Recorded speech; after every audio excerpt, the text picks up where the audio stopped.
Hi, Aquarius, Sun and Rising. Welcome to your October 2025 Astro Update.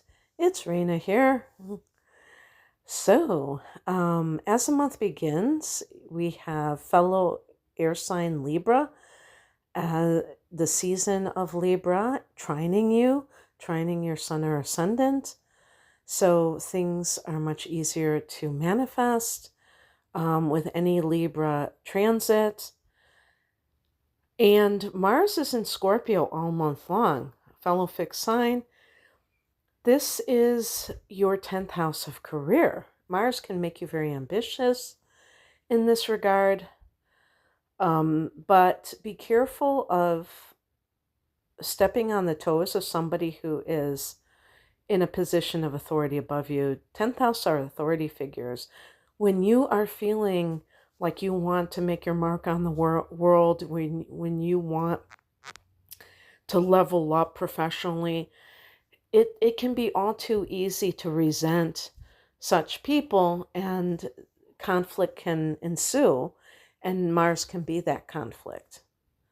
But it can simply be your drive just to, like I said, level up and advance professionally. On the 6th of the month, Mercury joins Mars in that 10th house. So definitely you may be speaking to people who have authority. So maybe you are interviewing for a job in your profession. You could be doing public speaking. The 10th house is at the top of the chart, and it can indicate our place in the world and our audience that we hold. And there might be some reason that you're speaking out about something. On the same day, we have a full moon at 14 degrees of Aries. And Aries is the third house.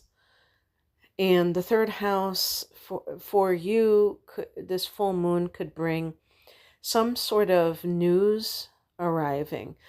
The third house is the news. Now, it can be through the internet that we receive news a lot. And the third house now is social media and the internet. It can be through the traditional forms, but it can be simply somebody calling you and telling you something. The third house can be your siblings, so you may hear some news about one of them, or just have an insight.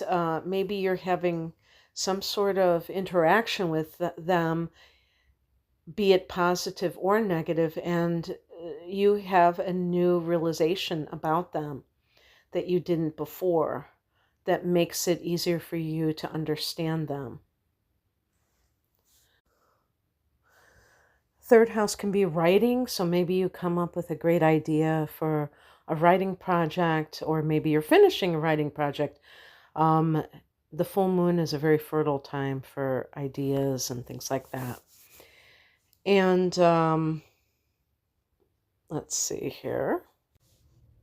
On the 13th, Venus goes into Libra, into that 9th house, while Pluto goes direct in your sign at 1 degree of Aquarius. Okay, first of all, when Venus goes into Libra, this means that almost half of the month, Venus is in the 8th house, and for some of you, it will continue to be in the 8th house even after it goes into a new sign, because sometimes you have, some of another sign in the same house. And especially, at 0 degrees, something like that. So it may, for those of you for whom that is true, that could be receiving some kind of money from an inheritance or joint ventures, a divorce that you're receiving proceeds from, or even dividends and things like that could be 8th house. In the 9th house, this is going to potentially be like love with a person from another country, another race. So that could have something to do with, well, I mean, I don't know if I probably shouldn't draw that connection. Pluto is going direct in your sign, and that helps you to be able to navigate the world in terms of your own sense of power. You've been exploring this on an internal level. And for Aquarius people, one of the ways that you may feel like you don't have power is in relationships, because it can be very uncomfortable for you. You might feel a little bit out of control to be to fall in love with someone and yet really want to preserve your independence. That could be like a big struggle for the typical Aquarius person. I say typical because there are definitely outliers. And, if your sun is in Aquarius, you might have inner planets in Pisces. Your moon sign could be anything. Maybe your moon is in Taurus or Cancer, and you tend to be more devoted to,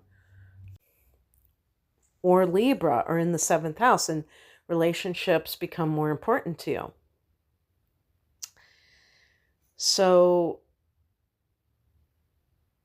Venus in the ninth house can be maybe taking a long distance trip for pleasure rather than business,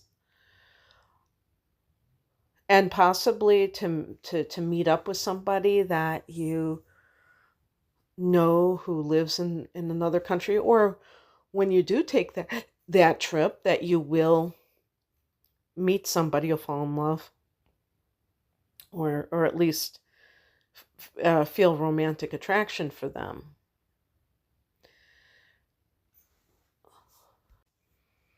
On the 21st, we have a new moon at 28 degrees of Libra. And so that Libra energy is still really, it's a late degree new moon, and it's in that ninth house. So it's really emphasizing expansion and even like spirituality. This is the God house. So that could be something, maybe you're traveling for religious purposes because you want to visit a temple or a shrine or something like that in a foreign country. And it's just like maybe having a new philosophy in life for whatever reason. But that's the thing about Pluto, because it really is about transformation. It's going to transform you at a deep level in the next 20 years. And transformation can come in many different forms. It can be the atheist who becomes very spiritual. It can be the Aquarius person who is a lone wolf who suddenly finds the love of their life. It can be so amazing how you can go from one thing to the next. And maybe it seems radical, but it's over 2 decades. The next day, on the 22nd, Neptune goes back into Pisces and the sun goes into Scorpio. So Neptune is joining Saturn. Both of them are retrograding in this financial area, the second house of earned income. Since Neptune retrograde is a reality check, some may feel a sting of what they thought was true for them financially, and the reality of it. But it could be exaggerated because Saturn here can be very strict about finances. And that's one of your rulers. I'm sure some of you know that, in addition to Uranus. So I find that Aquarius people are, if I can put it diplomatically, very frugal, very economical. I remember I used the word economical to describe someone who was actually from a foreign country and English was their second language. And they really laughed because they saw it like as insulting, you know. Uh, they thought I was calling them cheap, um, and trying to be diplomatic about it. But yeah, so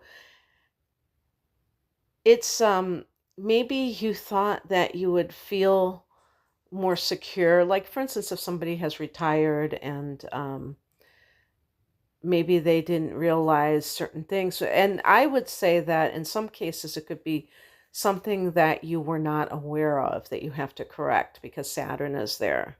But it definitely doesn't mean that there's anything, you know, seriously wrong. It just simply means that you might have been operating under a false belief.